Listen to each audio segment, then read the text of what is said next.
I got a little pink. Hi guys, welcome, welcome. We're just putting on lipstick over here. Don't mind Kat's us. putting on her gloss. I'm putting. If you guys have seen, I got my hair cut too short, and so I am now committed to eyeliner and red lipstick until my bangs grow a little bit more.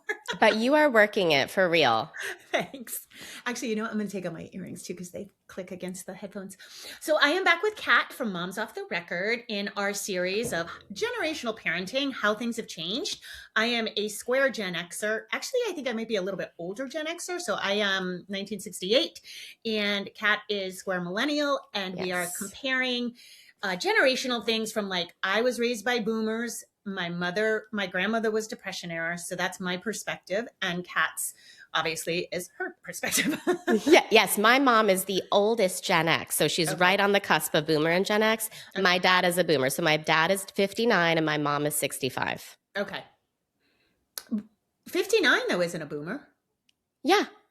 Well, I thought boomer goes all the way to 64 and then Gen X starts at 65. I think it's years.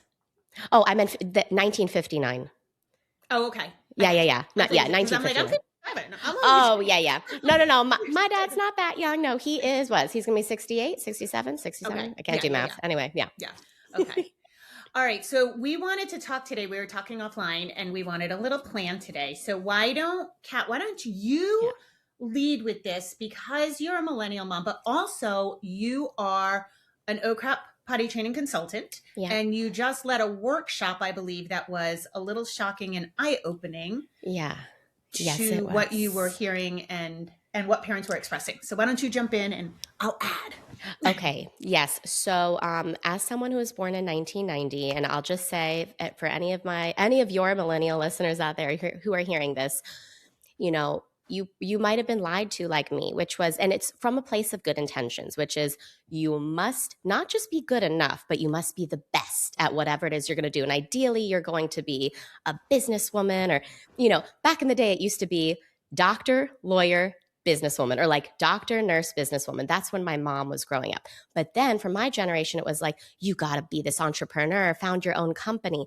But here's the kicker. They didn't tell you when they're telling you these things in school and at home that, by the way, having a child and also taking care of a home, those are two other full-time jobs. So that was like the side note. They didn't tell you that you and your spouse are going to have to figure out what kind of sacrifices are you going to make. Are you okay with actually putting your career on hold to stay at home for the first few years and then return to your career? Which, by the way, because I'm moving to Sweden in around August, this is very normal. They're currently doing this in Europe. Women take tons of maternity leaves back to back to back. And there's no talks about like, oh my gosh, like my career is going to be on hold for years. This is normalized. This is very much uniquely a United States issue from my point of view. So let me tell you about the potty training workshop because this all ties in. Let me ask you a couple questions first. Yeah. So where do you think, okay, so in my generation, we had an ad for a perfume called Anjali. I can bring home the bacon, fry it up in a pan, and never let you forget you're a man because I'm a woman. So right there, I can bring home the bacon. I can cook, intimating I have kids, and never let you forget you're a man. So we got inundated with that shit. But now, what do you think changed? Because the entrepreneur, I've always been an entrepreneur because I'm a pain in the ass and can't possibly work for another person. Which I get now because I haven't worked for another person in 4 years. And now I'm like, I got to do my own thing. So I get that. Yeah. Do you think this was like Boss Babe? Do you think there was an uptick? So like social media, was that fueling it in maybe the early 2000s? Like what do you think changed? How do you think millennials were particularly targeted at you have to be the best and you have to be unique and you have to... I think it could have been compounding factors, but from my experience, it was already by that point in the 90s, it was very normal for mothers and women to be at work full-time in some capacity. Mm-hmm. And as parents, we always want something better for our kids. So like, for example, the rhetoric my mom was given growing up in the 70s and 80s was, well, you're a woman, you want to be a mom, but like, here are your options.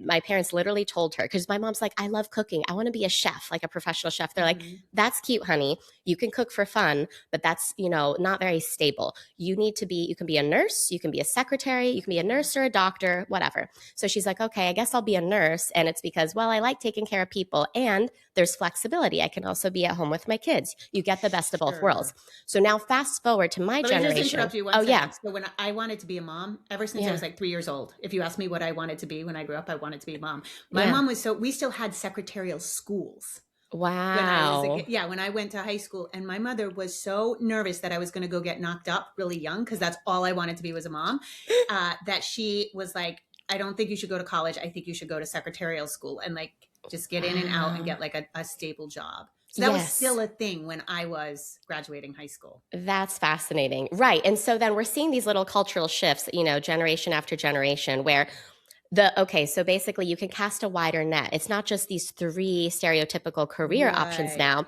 Now in the 90s, so we had the age of the internet. We had the dot-com boom. With the internet comes a lot more opportunity. And also it was very normal and easy to get on a plane and travel. So depending on where you grew up and your socioeconomic status, it might be like, oh, I want you to work for the UN, or you should go travel abroad, be a teacher, yada, yada, yada. So I think maybe just the age of the internet definitely played a role in this. Okay, yeah. I think, No, I think you nailed it though with like our options were less than. And yeah, so if our options were secretary and nurse, and remember, women couldn't get credit cards till late 70s. So you were yes, tied financially to a man, and those were your only options. And so once women could sign their own mortgages, once they got credit, once, whatever wave of feminism that is, um, then it was be better. Yeah, then it was like, what else can we yes, do? And I think a really interesting thing you and I were talking about is we we get very skewed right now. I am personally sick of hearing from people online, I work, we all moms work. work. And I was like, yeah, no shit. Like, moms have worked forever. Yes, The working class, the working poor, and the middle class, moms have always worked. So you are not special. And I did a deep dive, because I was like, everybody thinks that like moms stayed home with their kids luxuriously, not, till like 2020, when all of a sudden, right. no, and then, so I think it's really funny, because as I did a deep dive, 50s and 60s, 70% of moms stayed home. Yeah. Yes, From 1970 to 1975, 75% of moms worked outside the home. So you are not the first generation to work, number one, oh, right? for But I sure. thought that was really interesting too. So, like, there was, because of that, because of, is that second wave feminism? I lose track. But so whoever, I'm thankful for all the women who got us credit cards and all the women's rights. Yes. Basic human rights, Right. basic, right. And so I think that's telling, though, in the 70s, that's when moms really got out of the workforce. And I think that was the rhetoric. That was that Yes, commercial, which you can do everything. So I think you guys as millennials, it kind of came into we started it as Gen X. It was in the 70s and 80s, but I think it hit critical mass in the 90s. Now we have the internet. Now we have options. Like you yes. said, travel, which I think travel has fucked up parenting so much. We used to Oh, not yeah. travel. We went to the next state over to a swimming hole for vacation. The idea now that you have to Yes, bring your kid to Italy, and you have to bring your kid to this, that, and the other place, right? So yes, it's created another expectation. But like you said, now you can go get a job somewhere else. Now you're not close to your family. You ditch the yes. village for a better situation. I want to talk about that. So it was very much a part of my upbringing. Like, oh, wouldn't it be cool if you could be like, because I was actually a French major and I studied French throughout my whole life. And I love to teach. So at one point, I genuinely thought, I know, I'll go ahead and get my PhD and just become a French professor. Like, I was already a French major at NYU. It's wild, like how many different career turns I took. Mm-hmm. So my mom was like, oh, wouldn't it be a dream? You could either work at the UN, or you could be a French professor, or you can go live and work in France. Now, you go with that. Let's just say I did that. Okay, well, now I'm detached from my village, my family. Mm-hmm. And then how is that going to affect my mental state as I'm choosing to have, children? Okay, I'm going to have a manufactured village, which is okay, of like non-family members, the Mm-hmm. cost of having to go back and forth. These are all the things, all the caveats that our parents weren't really telling us. And I'm not saying like, oh, we should play victim and like put all the blame on them. We do need to take responsibility here. There's a lot of like learning as we go, and like, oh, I hadn't thought about that. Even in my situation I of don't think they thought of it too. That's why I no, don't think we blame them. I think they, like, every parent wants better, right? My yes, mom was in an abusive relationship. My mom was the nightmare story. Housewife, married at 18, right? Three kids at 22 years old, her own house, three kids, abusive husband. And then he didn't give child support. He ditched, like, and so she had to find work, get a skill, right? And so obviously she wants me to have my own money. Obviously she wants me to get a yes, good job. Obviously, go have fun, go do the things I couldn't do. I moved to San Francisco when I was 20, that's and she was amazing. like, go. She didn't, Yeah. and it wasn't any sort of like, you're going to be screwed. She didn't think of the ramifications. They didn't Yeah. know. Yeah. It's so true. It's such uncharted territory. So we can't blame them. We also shouldn't blame ourselves. Like nobody really knew. But I think about the movie. Did you ever see Mona Lisa Smile? I've seen clips, and it's so funny because I almost watched it last night. That is so funny Oh because I've seen wow. clips about it, and I've seen like the synopsis. So yeah. Yeah, so like 1950s, and these are women who are going to one of the best schools. It's an all women's college, and the teacher's Julia Roberts, and Kirsten Dunst is one of the women, and she's deciding to take a more traditional path. So even though she's very intelligent, she's at one of the best colleges in the country. She wants to, admittedly, be just a stay-at-home mom or a housewife. Mm-hmm. Mm-hmm. And then you see like all the other women are clearly judging and like looking down on that decision, like what a waste of your ambition and talents, like basically wasted potential Mm-hmm. is the insinuation there. And Julia Roberts is, kind of admonishing her, like, how could you do this? Like, you're giving it all up for what?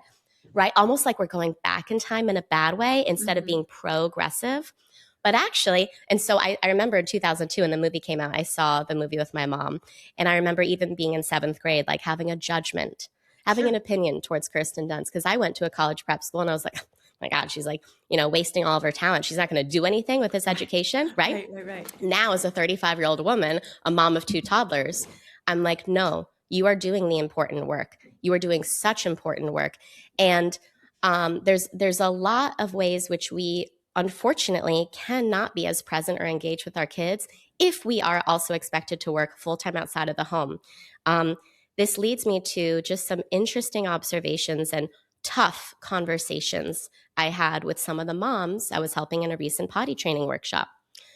We're big picture zooming out. In this mini series, we're talking about like why has parenting become harder for our Mm-hmm. generation as millennials? Why is there so much mom burnout? I think I can pinpoint a few reasons. And again, these are all compounding factors. So moms are having kids. Let me just Oh interrupt you yeah, for one yeah, second. yeah, So for anyone listening, what we're going to do in typical my Jamie fashion is we're going to lay out the problem. So you yeah. have to be able to hear the problem without getting defensive, without getting hurt. Don't be butthurt. We're laying out the problem as we see it, and then we're going to talk about ways that we think it can be eased. Not we can't Yes, fix, I can't fix everything, but so yeah. So I think some of the problem will you might have a knee jerk reaction to because it's like yeah but yes, so hang tight. yes, We've got to name it without it with no shame or guilt yes. because otherwise we can't do anything about it. We're just belly aching. Yeah.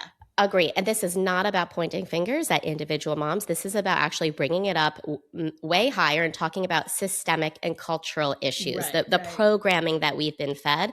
Okay, so I am seeing moms who are in the C suite. Okay. And again, I just think about C how our, suite. like CEO, CFO, like chief Mm. executive officers, like, so they're in the C Oh, suite okay. of a corporation, Gotcha. the highest of the high, the Okay. ultimate decision makers. They are making bank at these companies. And that's Okay. awesome. That's wonderful that you can contribute to your family in that way. We must always ask ourselves at what cost? So, no doubt their homes are gorgeous and huge. No doubt they have multiple cars, probably the newest versions, and they could, I'm sure, buy their cars outright. Mm-hmm. No doubt they have like a big pool. This is all great, but we must step back and ask, is this what's required for us to have a fulfilling and happy, healthy, connected family life, family unit. And I think there's a difference between happiness and contentment. I Mm-hmm. think we need to strive for being content. We don't have to be just exuberant all the time. And you can be content with a smaller home. I'd argue more content with a smaller home. Mo money, mo problems, right? So basically, these moms Well, are it's the myth of dual older. income. Yeah. The Oh, the yeah. documented myth of dual income, which is 90% of somebody else's income. The lifestyle spread happens. Yes. Lifestyle And inflation. now, like, all of a sudden you need more. You Mm-hmm. do need the bigger house. You do need, more vacation because you're burnt out, Yes, you Yeah. need more than one car because if you both are working outside of the home in Sure, different yeah. places, some families have 3 cars, right? Okay. So then that's what actually it might here's the irony. It seems like freedom, right? Okay, so you have 2 parents who are making upper 6 figures. We Mhm. think more money equals more freedom. Those are corporate shackles. If you are working so hard that now you have to pay for more vacations to escape your burnout and to escape your work life, you need more cars, you need more house, then you need more housekeepers to maintain the home. That's More just, people you're to care for shackled. your child. Right, You're in right. corporate shackles. That's not actual sovereignty. So how can we break free from that? Really, so going back to this, workshop, the observations I had, we have an epidemic of older moms. And look, to some, I'm an older mom. I'm 35. But that's average and normal nowadays. Maybe 30 years ago, I'd be an older mom. Older moms having kids at later ages for whatever reason, who are simultaneously taking care of their much older parents. Mhm. Those older parents are also responsible for taking care of their young grandparents. You might have a grandma who's 75 to 85 years old, and maybe it's her responsibility to do all the preschool drop offs and pickups. I've heard of this. And to spend a few hours, 5 days a week, doing dinner, bath time, whatever it is. And possibly we don't think about this as millennials, but maybe, our parents by that age, we're not doing enough foresight and planning to think, okay, so what if my mom has chronic back issues? What if there's a slip and a fall when she's watching my child at home while I'm finishing up my workday? Back in the day, if you're working outside of the home, 9 to 5. The moms I spoke to, because they're in the C-suite, right? So they're not entry-level workers. They're CEOs, CFOs, CMOs. They're expected to be at their office at 7 in the morning. They Mhm. are done with work by 6. Mhm. So it's just like what you talk about in a lot of your podcast episodes, Jamie, where if you're done with work by 6, you're coming home at 6:30. What time is dinner happening for toddlers when we know that they thrive off of Yeah. a 3 to 4 p.m. dinner? So Yeah, but it's funny. okay, let's Yeah, just yeah, pause there because there's like already a lot a to dig lot. Yeah, yeah. into. So, I think one of the greatest bill of goods we were sold is wait till you are settled financially Yes. to have kids. And I get it. Like, and again, I don't know that this is cultural and this is a rebound. So when we have this conversation, I feel like very few people bring up the kind of situation I was in with a mom who had no money. Like, Mm, so I, as a kid, was like, fuck off to fucktown. I am getting a job. Like, no yeah. one's going to be in charge of my finances because my mother got screwed. I got screwed as a kid Yep. because my father held the purse strings and, he did the typical old guy thing in divorce, which is like any money went that he had to give my mother, like she was spending it on lipstick or something. Like, no, she was Yeah. trying to get heat in the house. Like, Yeah. whatever. So we don't talk about that first wave of kids who got divorced, the moms got screwed. And so Mm-hmm. we came out saying, yes, I need to make money. But the thing is that you are never ready to have a kid. First of all, never. I don't care how old you get. And this is a problem, Kat. And I sound so archaic, but like more and more I'm like, no, have your babies when you're 23. Yeah. When now we think that's so young because we've infantilized kids. Don't get me started on that. But the reality is, if you want grandparents that are going to, take part, if you want, that's part of the village. We all used to Yeah. have kids in our early 20s. And so Yes. everybody, you go to the playground, everybody was your age, everybody, cousins, siblings.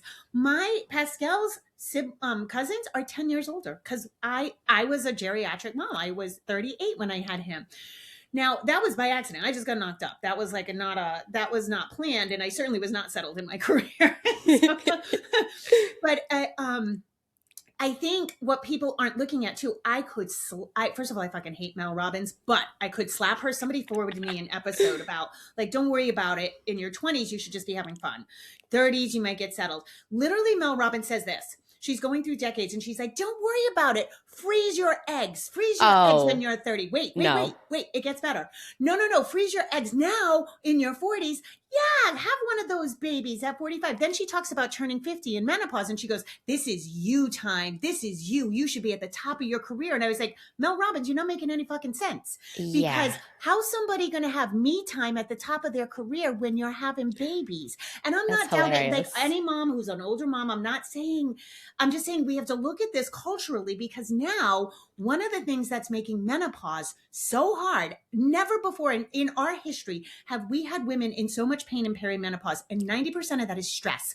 Hmm. Cortisol affects your hormones extremely much, extremely a lot. And so these women are active parenting, and being a parent is stressful. They're active parenting, they're in the C-suite, they're in the corporate world. So now you're burning the candle at both ends when it should be me time, when Yep. you should go into the cave of menopause, which is like, yes, I get time now, I get freedom.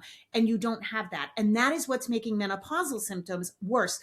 Because maybe my grandmother went through the change like no problem, because all of her kids had their own house and their own kids. She got to be grandma. She had a candy drawer for the kids. She got to have fun with the kids. She was not active parenting. Yep. So I think this is a bigger deal than we realize. And societally, again, I know people are doing IVF. I know people are struggling with fertility. I'm not questioning anyone's one choice. I'm just saying we have to look at this and say, this is part of the problem. Also, dude, you get tired as you age. Like, I'm you already don't, tired. I'm yeah, it's 35. crazy. So I noticed one thing, like my stepsister, she had her kids all back to back pretty young, and she handled it with grace because Mm, she didn't go to therapy. She didn't know how fucked up she could make those kids. Like, I pathologized every that's breath. so I was in funny. social work, I was at 20 years of therapy. I was like, The his baby. self-esteem, everything was like I had to worry about. Don't do that. Have them when you're young and you're clueless, and then you just have more fun. It's actually so true. My mom had me at 25. My dad was 6 years older than her. My parents did split when I was 10, but they had a good 13-year run. Yeah, the divorce was ugly. 20 years later, now they're amicable. It's crazy how things come full turn. But um, I will say this, like, the pendulum really swung from 1950s housewife, nothing wrong with that, to boss babe CEO, works 12 hours a day outside of the home, wonders why she's having trouble connecting with her kid when she's exhausted and he's exhausted after a full day of daycare. And she's pushing 50. Mm-hmm. Okay, so here's what I propose as the happy medium. And I actually got this idea from my mom. And I had a conversation with Elena Bridgers of But Motherhood wait, go Until back a Yesterday. little bit. Oh, So yeah. say more about the workshop, because I Oh, kind yeah, of cut yeah. you off there, because what you had told me before too is like, schedule's getting way out of whack, right? Oh, my Because if you're gosh. coming home at 6, dinner's not on the table till 6, 7:30, then bedtime is 9 o'clock, 10 o'clock Uh-huh. for a toddler. Now that same CEO has to be in work by 7. So what time is this kid going to daycare? Okay, it gets wilder. All No, right. no, no, because So, I have clients who have kids in daycare from 7 to 7, uh-huh. 7 to So 7.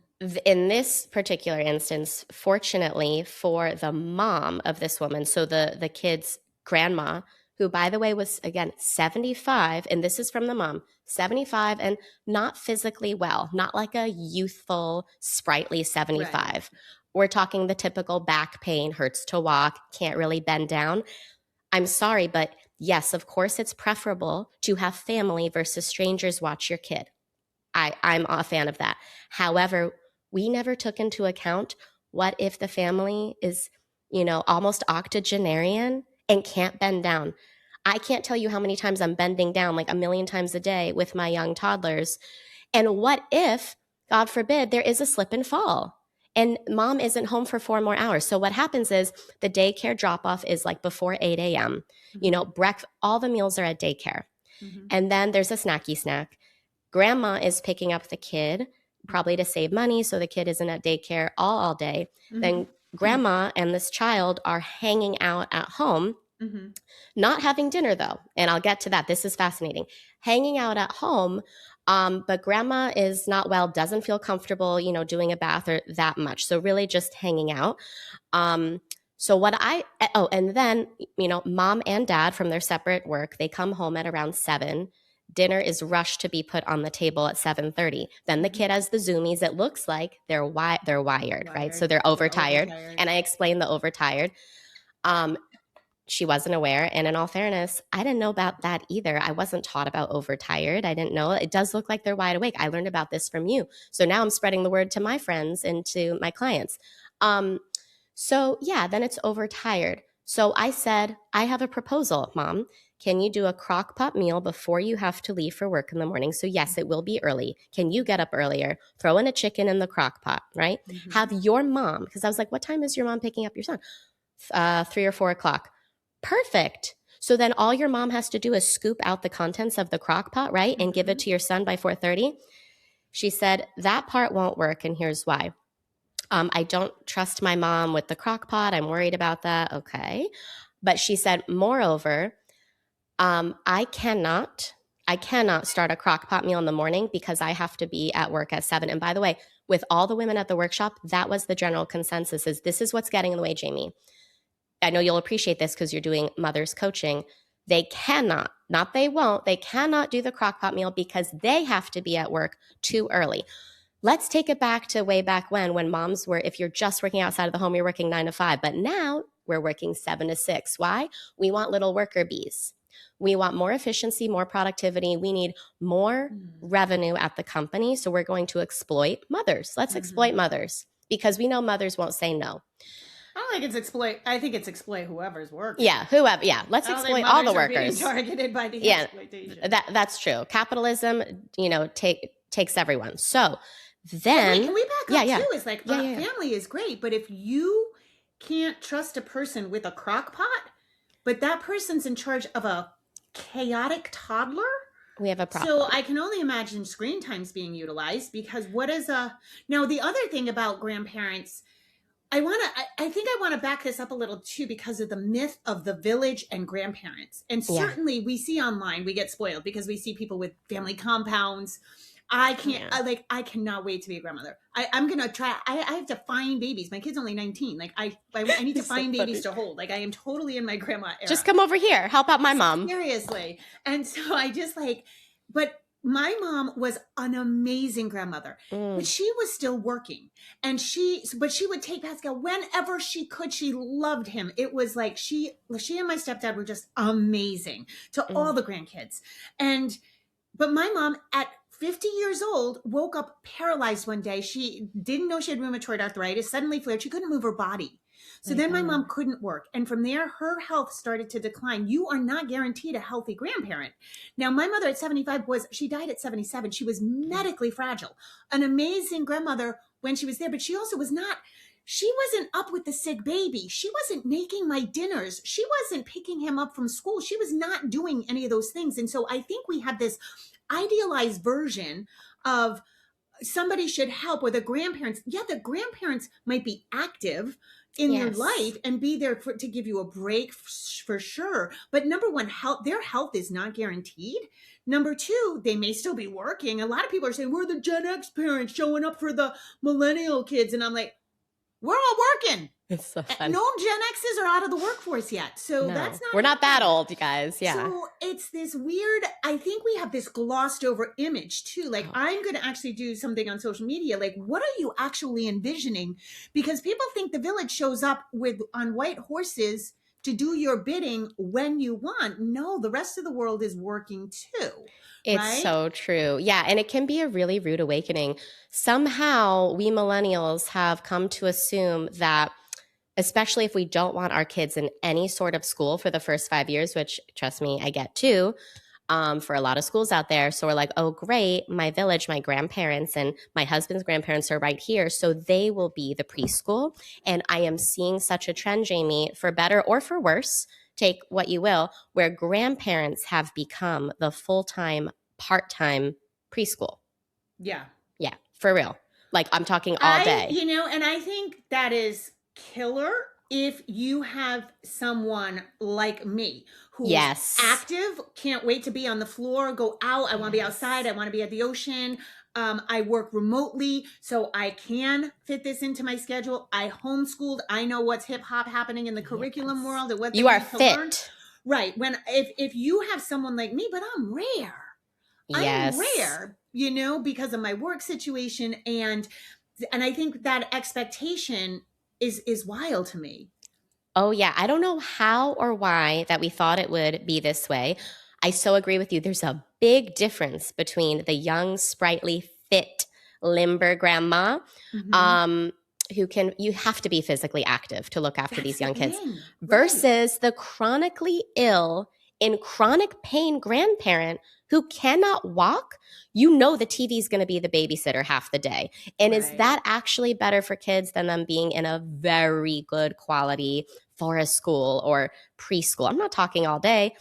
Like, yeah, my son goes to a preschool for four I would hours a venture to day. say a mediocre daycare would be better than putting your child with somebody who isn't able to get up off the floor, because Correct. toddlers alone, we don't know what they're going to get into. But now we got a 75 to 80-year-old who's unstable. You got two unstable people in the house. Oh yeah. You So know what I so mean? so let's bring that back, that exact point back to, okay, so why is parenting harder now? Yeah, it is partially optics and perception and snowflake mentality, but partially we somehow got ourselves into this conundrum, elder millennials, where we are simultaneously caretakers for our chronically ill parents, not me, but I'm talking about as a whole, and for the toddlers, and in 5 to 10 years going through menopause, so probably also going through perimenopause right now, and you're trying to juggle your boss babe career working 10 hours outside of the home. Something's got to give here.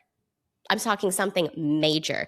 Minimum, like one big factor lifestyle wise has to change, or all of them.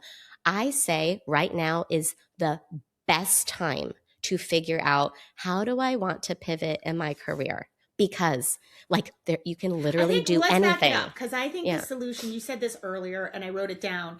I think the problem is we need to reframe just a mother. Oh You're yeah. just a mother. You're just a stay at home mom. Because the reality is, and I've talked about this a lot on the podcast, is raising a child is a full-time job. Whether or not Hmm. you're doing it full-time, it's still, you come home to a full-time job.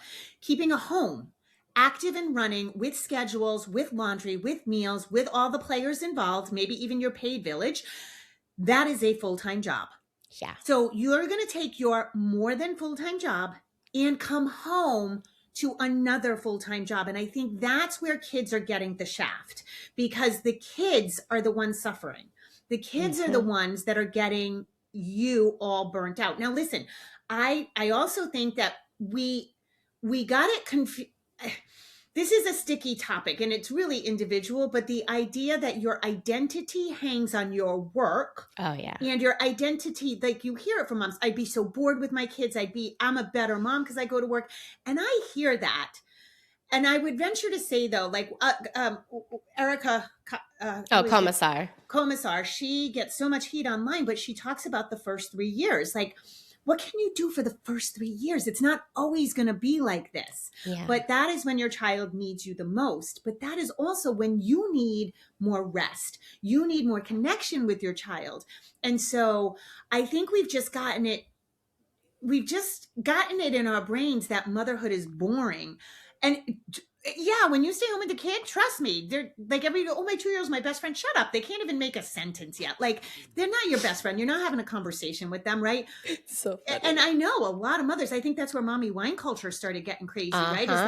like it your kid's not really, they're of course they're beautiful, their milestones are amazing, but They're the they're best. not, you're not having good dialogue all day.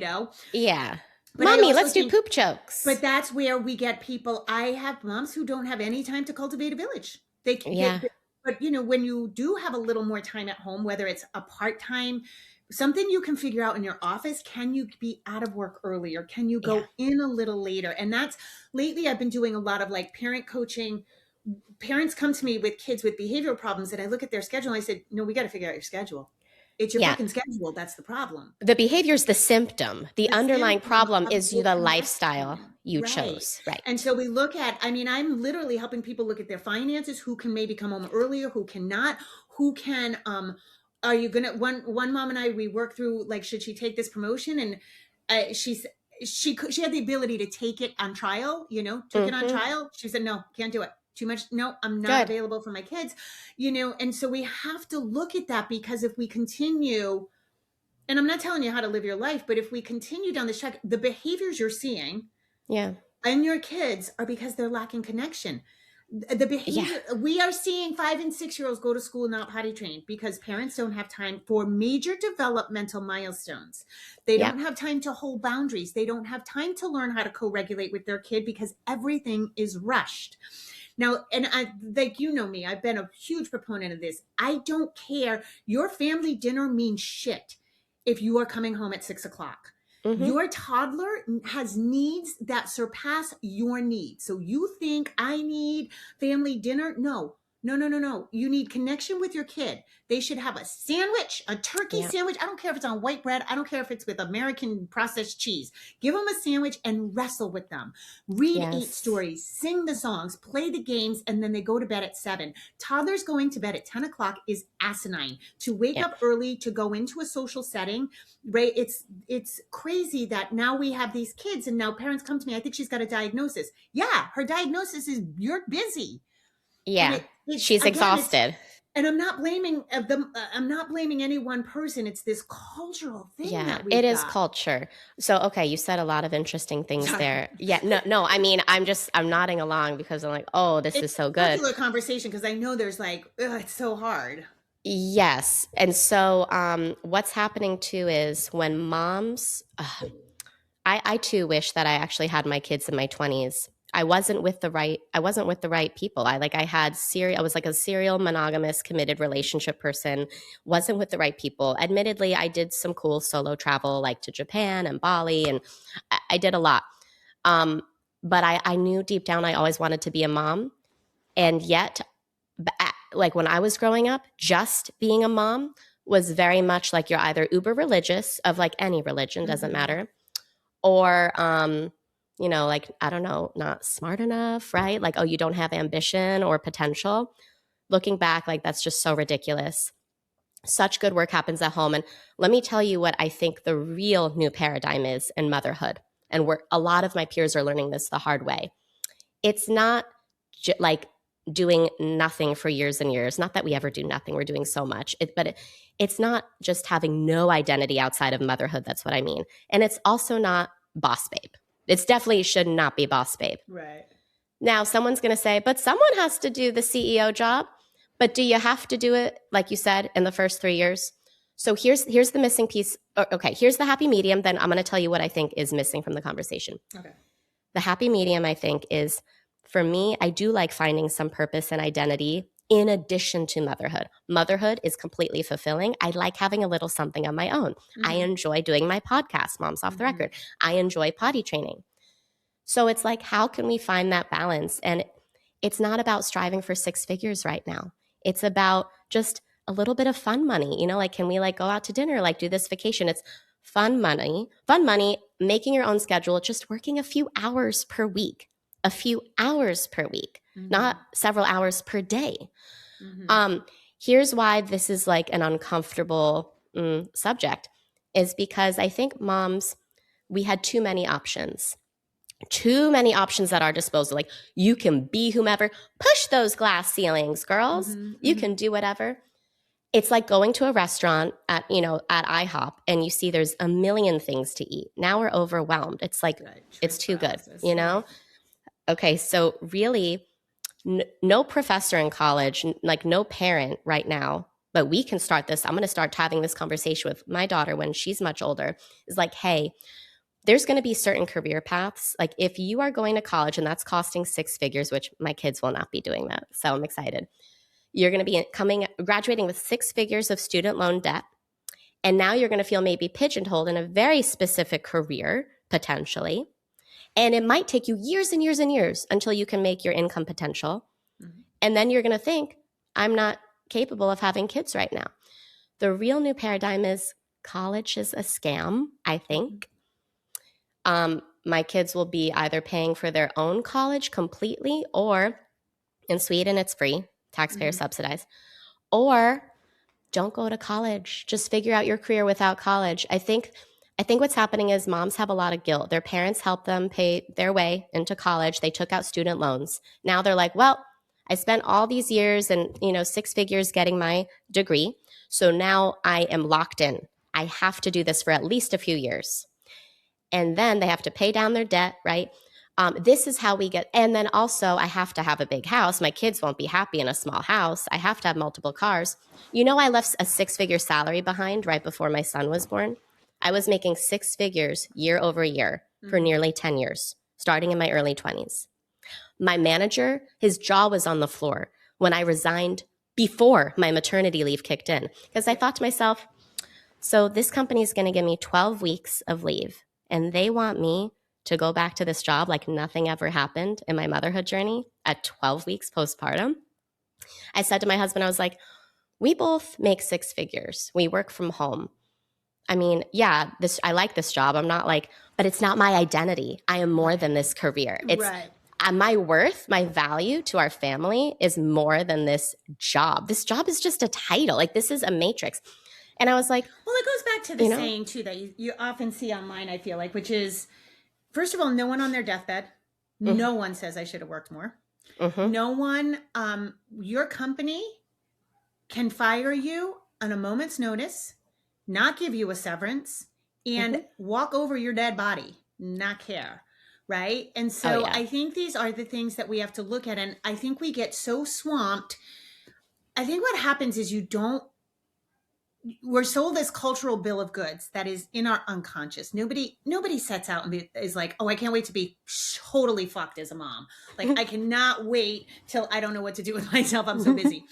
We get the career, we wait to have kids, we do this, and then no, you don't understand the clusterfuck of early motherhood, Yeah. and you just don't listen. We talked about this, like throwing out the boomer wisdom with the bullshit bathwater. We just like we don't want to listen. We think it'll be different for us, and so then we don't know, and you just keep making the next decision.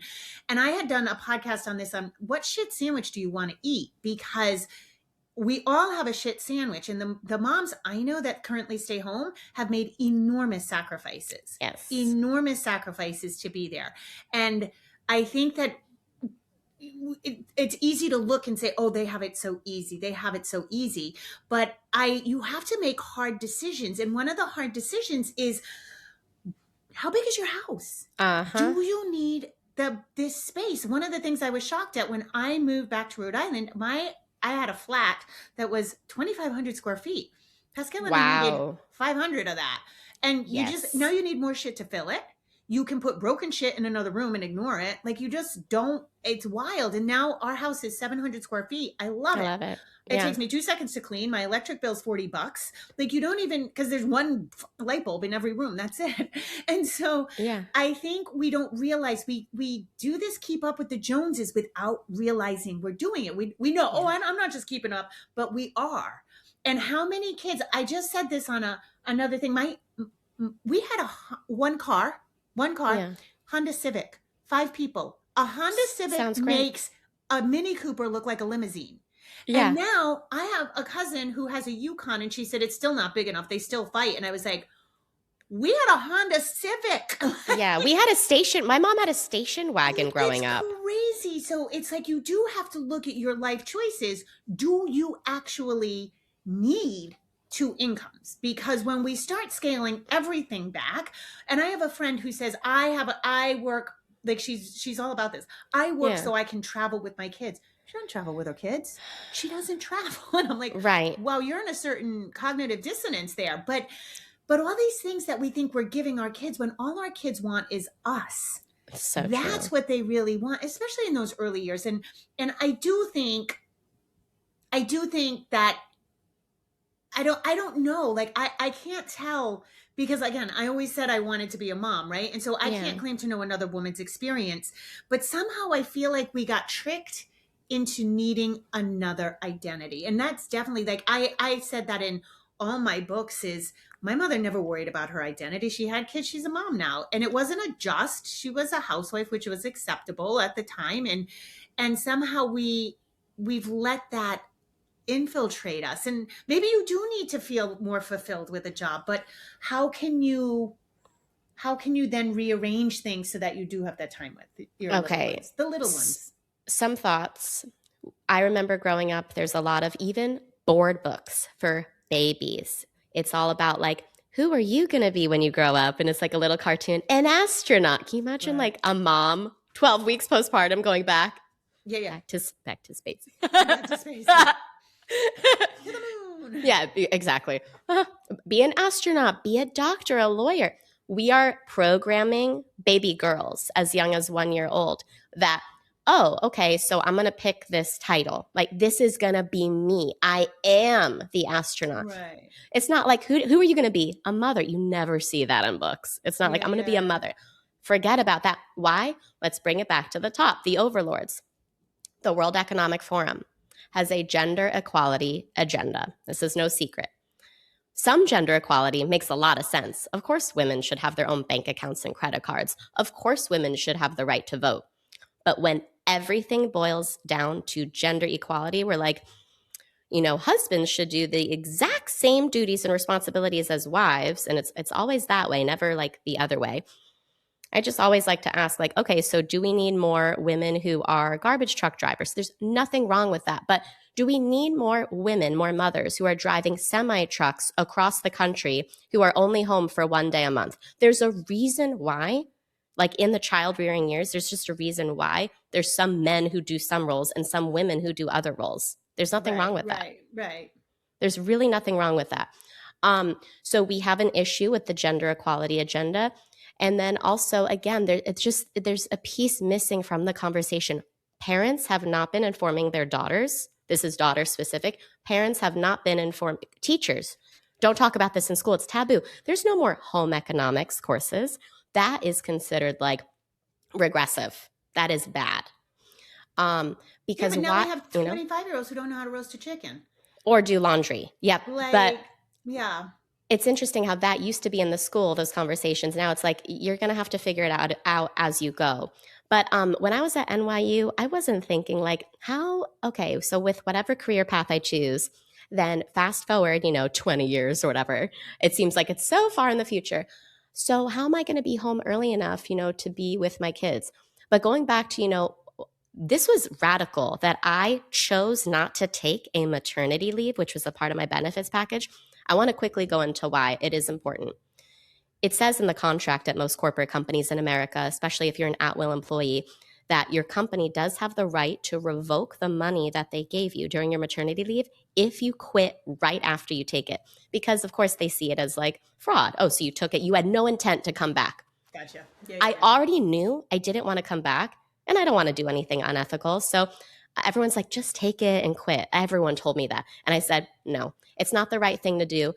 I make great money as it is. I am happy to walk away a free woman, truly a free woman. I don't want to be in golden shackles anymore. I'm done. Mm-hmm. My boss was like, wait, what? Like, do you want a raise? I'm like, no, you couldn't pay me $1 million. And I think that's what it boils down to. There's some moms who are like, you can't pay me $1 million to go back to this company because motherhood is more important to me. And other moms who are like, yeah, I'll take that 5K bump. We need to ask at what cost. It's not just about outsourcing everything. We cannot just live parallel lives with our kids. I know of a family in the neighborhood where there's 3 nannies who work full time around the clock, including on the weekends when both parents are at home. 3 kids. And I've maybe seen the parents with their kids for 5 minutes in the last year. Otherwise, it's the nannies. When the kids, so there's one parent who's doing a school pickup, dropping off the kids at home, going back to work. Okay, nanny's there. Nanny's taking the kids to the pool, all the activities back to back, putting the kids to sleep. And my husband and I talk about like, even if we were both working full-time outside of the home, we would not want to live parallel lives to our kids. Don't you have the kids because you want to be with them at some point? I don't want to just see my kids for 2 minutes a day. I think it becomes a tail eating snake. I think so. My experience, and you guys, I kind of want to separate this out too, because we're actually talking about upper, not even middle class, like pretty up, middle to upper class. Right. So I'm not talking about the working poor. This was not my reality growing up. This was not my mother's reality. This was not my motherhood reality. I had to work to pay rent. That's like that, you Yeah. know? So I think what I see is I would think everybody wants to spend time with their kids, but it becomes something else. So here around here, and I hear this from friends who are in wealthier neighborhoods than me, which is the kids are all in activities because the parents can't handle it. And the parents will literally say, no, no, no, I can't handle, like, they need to be in sports. They need to be in here. I can't take care of them when they're bored or complaining. And so I think that's what happens is you end up living a parallel life because you come home, you're exhausted, you're disconnected from your kid, you haven't maybe regulated. It's hard to go from a job, a high pressure job, to a high pressure situation. Now you come home at 6 o'clock, you're in the witching hour, your kid's at their absolute fucking worst. Oh yeah. And that was one of the reasons, like, I actually pulled Pascal to homeschool, is I was like, what the hell is this? I'm getting the fried version of him. Hmm. No, I want the good hours. And Yeah. so I think I think it's something we have to consider, right? And obviously, like I've always said, listen, if you have to work to make ends meet, great. If you can figure out, do we actually need two incomes? Could we scale back in big ways, in big options, right? Big choices that we make. Does this have to look like this? But if you have to work and you're skidding in at 6 o'clock, like then it, like I said earlier, it has to be all connection. It can't Yes. be, you don't have the luxury of other classes. And I mean, you can farm it out, but then you're disconnected from your kid, and that's where we see behavioral problems.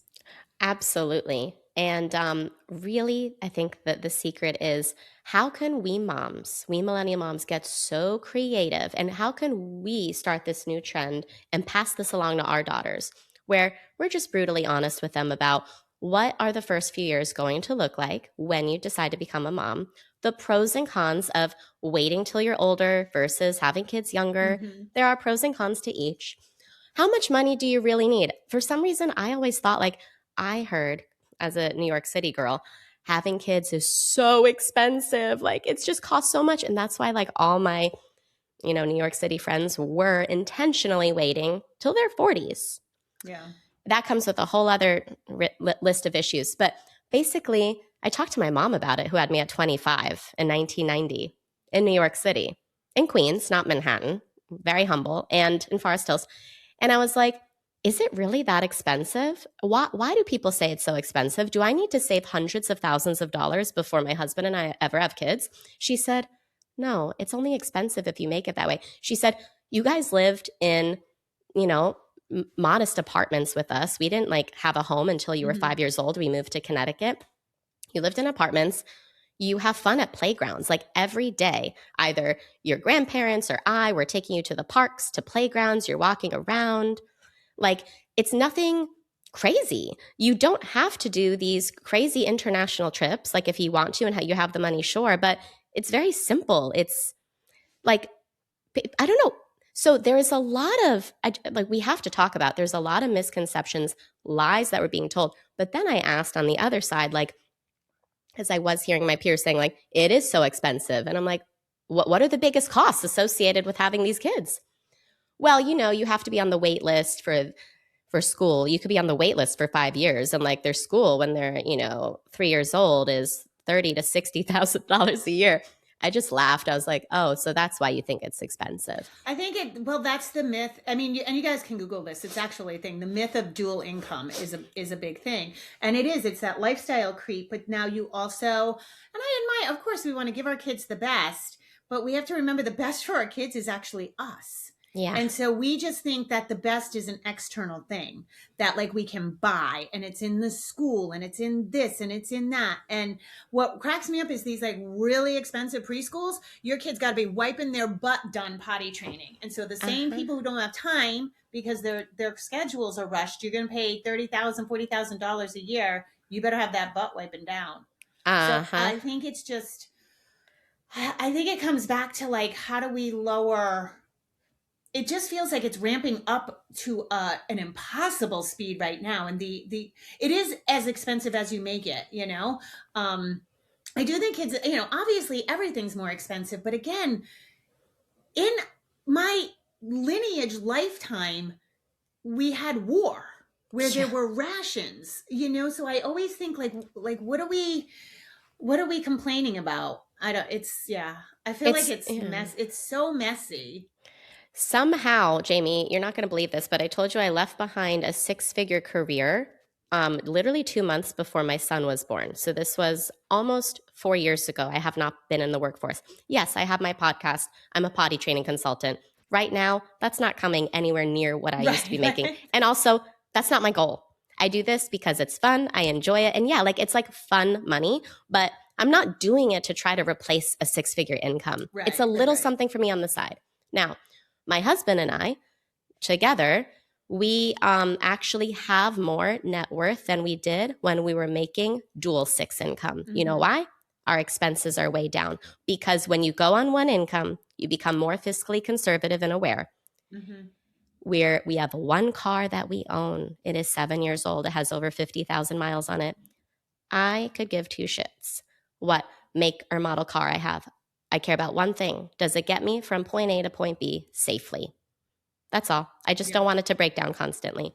I know people who need to have the newest make and model. They need a Tesla. They need at least two cars because now all the kids, they have multiple kids, they're in all different schools and activities. I Sure. know one Yeah. family, three kids, three different school drop offs and pickups. That in itself is a full time job. Three different Right. school drop offs and pickups. We are overcomplicating things and we're making things more expensive than they need to be. I have never been happier. When you have fewer expenses, you actually you're liberated. Like you have less stress. If you're less stressed, you can be a better mom to your kids. Yeah, I think too, like you have more time for being, you know, being out on the playground, meeting other moms with kids your own age. I mean, I think people are really struggling with the village because they've created a really individualized life that doesn't allow for much time. Yeah. Yes, it's a lot of rushing around Yeah. playing chauffeur. So I know we could talk for hours and I hours. I know. mean, I I'm think it's loving just like this. I love it too, and I feel like it's like, you know, and I don't want to leave on a bitchy note like, oh, it's all this, because it's a societal problem. It's not any one No. person's choice, but I think it is that, like, really looking ahead. And I really, through this conversation, I think part of it is like just a mom, or not recognizing that it in my work, in my parent coaching especially, and a lot of the potty training work, is I couldn't quite figure out. Everybody's like, fix my kid, fix my kid. I was like, we never fix the kid. It's not the kid.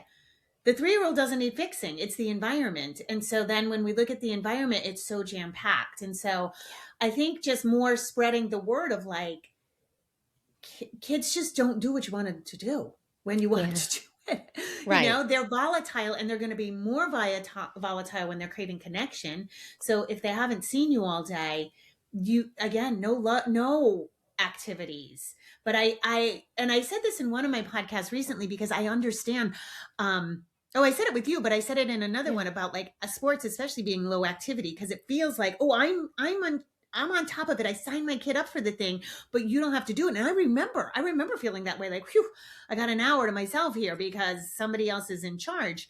But that's okay, but not if you're like not with your kid all day for 12 hours, and Yeah. Yeah. If yeah. you're with your kid all day long and then they're in the activity for 1 hour, that's no skin off of anyone's Yeah. back. That's a nice break for maybe the both of you, probably. So, and I think this conversation, one of the things that just makes it so sticky is women do need to make money because they have been burnt out, and burnt by a shitty choice, and that Yes. they weren't aware was going to happen. I think moms have historically gotten screwed, so they do need to make money, and they do, we do get to be things other than moms, but Yes. like a whole identity. I don't know. I think these are just questions you have to ask yourself. Honestly, nobody, I think both of us could have maybe sounded judgmental in this, but I think it's just something that you have to question yourself honestly, is this worth it? Is this worth it right now? And their seasons of motherhood are so different. Like when your kid's little, it's so different than even, when they're 6 to 12, and then teenagers, they need you in a different way.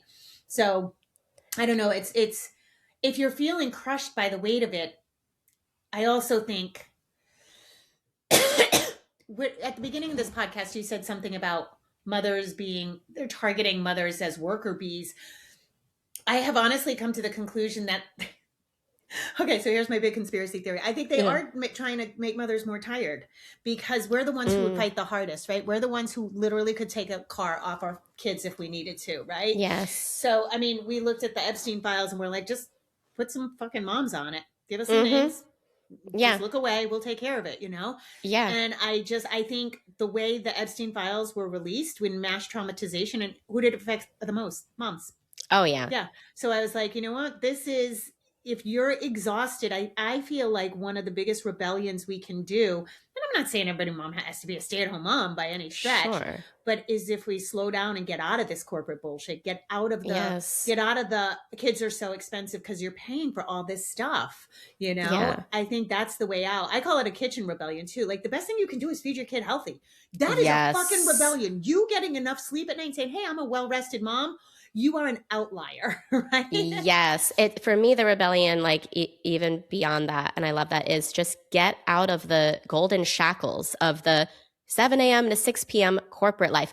How much you make no longer has to be tied to how many hours you're putting in. Right. Work smarter, not harder.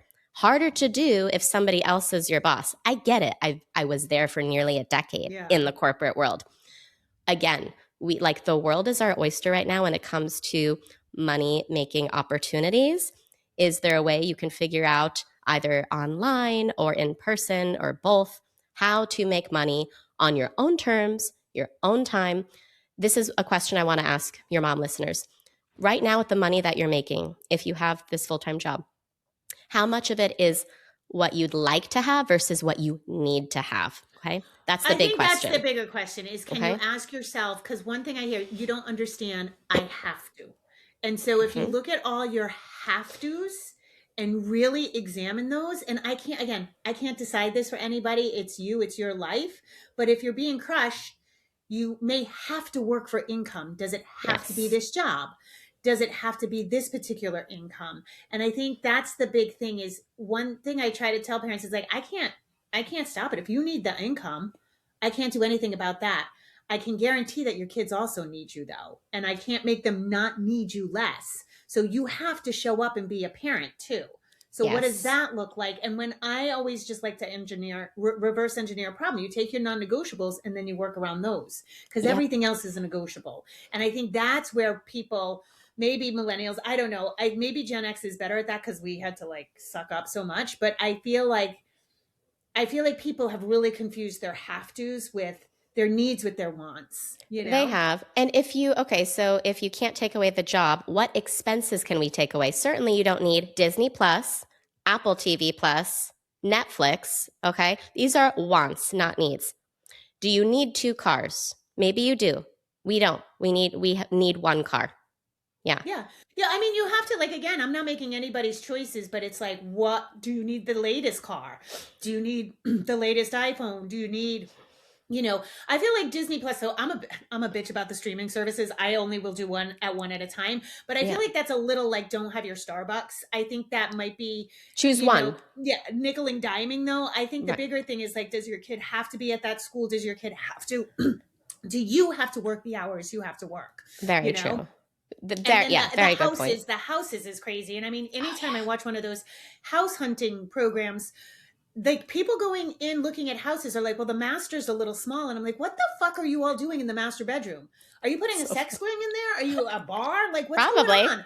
Like, We don't know a nowadays. bureau, like, and people want a writing nook while y'all are doing calligraphy by the setting sun. Like, I don't understand Yeah. this need Look at for me. I mean, I'm podcasting here in my kitchen. the Like this is not huge aesthetic. houses, but I don't, I can't make your decisions. I can just say like, hey, you have to examine them closely, because is it serving you? If you're burnt out and overwhelmed, is it serving you? Like, you have to take charge of your own life. That's my big rally Yes. cry right now, because I feel like moms just feel like everything is a have to, and so much of it is self-inflicted. Yeah, moms are so scared of becoming irrelevant if they leave their career behind. I have heard this before. You're never irrelevant in your home. Nobody can replace you in your home. I talked to a couple elder millennial moms who said they're scared to just leave work behind altogether because there's clearly money wounds. They grew up in poverty Mhm. and they equate the feeling of safety with going to work full time. That is more important to them than, like, admittedly I from think them, than too, being at what I home. think this might be also generational, in the sense of you have to have people start dying. Yeah. Like, I think with my mom's death, it's like, oh my god, so much is you're not, there's no legacy, there's no legacy. Like, that whole Mm-hmm. idea of like, I'm building something, no, it's just not true. And I was shocked at how quickly Pascal's kids are, she's going to be a boring memory to them. They're Mm. gonna be like, "Oh, I know you already told us about your grandmother and how great she was." Like, Mm. that she's not gonna be a thing anymore. So you go faster than you think, and I think once people start dying in your life, like the older generation, you start, So maybe everything we're saying is just the folly of youth, that you just have to, like, everybody has to make their mistakes, and then, Yeah. I mean, once I realized that, it's really like human connection is the only thing we have. You It's know, so true. Yeah, it's yeah. timeless. Yes. All right. Well, we'll end on Wow. that depressing note. Just wait till everybody starts dying. Then you guys will Yay! get it. Until next time, everyone. Yeah, yeah, yeah. And so, like, obviously, we're just trying to unwind this, because I Yeah. think these are such things. And so, again, if you're like a corporate mom and you love it and you're not burnt out, and yeah, I think, I'm not trying to pass judgment on any person, any situation, but you have to look at it. And your kids are always going to need you, and so, what can you do to make that happen? Because they can't change your kids' Yes. behavior, No. when they're craving connection. So Change the lifestyle first. Oh, yeah, yeah, this yeah. was a good one, Jamie. All right. I'm actually, like, I get to a certain point where the words don't start; they stop making sense. I just I know, log off. I same. was like, all right, I'm gonna log off. Put your phones down, guys. And thanks for listening. All right, thanks, Kat. Thank you.